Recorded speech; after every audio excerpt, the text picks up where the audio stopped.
निरंकारी सद्गुरू माता सुदीक्षाजी महाराज यांच्या असीम कृपाशीर्वादानं 21 नोव्हेंबर 2021 रोजी रविवारी सकाळी 9 ते दुपारी 4 या वेळेमध्ये संत निरंकारी मिशन अंतर्गत संत निरंकारी चॅरिटेबल फाउंडेशन पुणे झोनच्या वतीनं अन्नापूर या ठिकाणी विशाल रक्तदान शिबिराचं आयोजन करण्यात आलं होतं। संत निरंकारी रक्तपेढी यांनी 58 युनिट रक्तसंकलन करण्याचं कार्य केलंय। या रक्तदान शिबिराचं उद्घाटन वाल्मिकराव कुरंदळे यांच्या शुभ हस्ते संपन्न झालं। या कार्यक्रमाला सरपंच, उपसरपंच तसेच सामाजिक क्षेत्रातील अनेक मान्यवर मंडळी उपस्थित होते।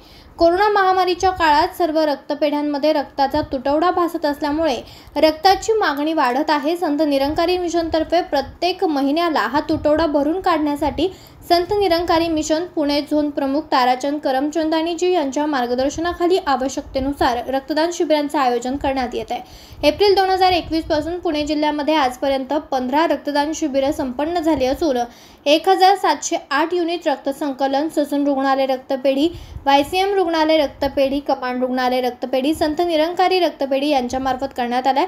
या रक्तदान शिबिरात योगदान दिलेल्या सर्व मान्यवरांचे आभार विलास रासकर, सेक्टर प्रमुख नांदगाव यांनी केले।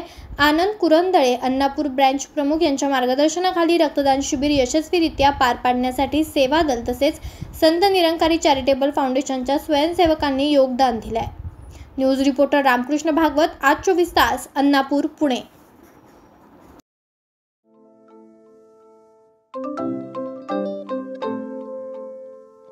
नवनवीन आणि ताज्या घडामोडींसाठी आज 24 तास सबस्क्राईब करा। त्याचबरोबर बेल आयकॉनवर क्लिक करा आणि मिळवा आमच्या बातम्यांच्या नोटिफिकेशन्स। तसेच आज 24 तासची प्रत्येक बातमी आपल्याला कशी वाटली हे कळवा, लाईक करून, कमेंट करून आणि आमच्या बातम्या शेअर सुद्धा करा।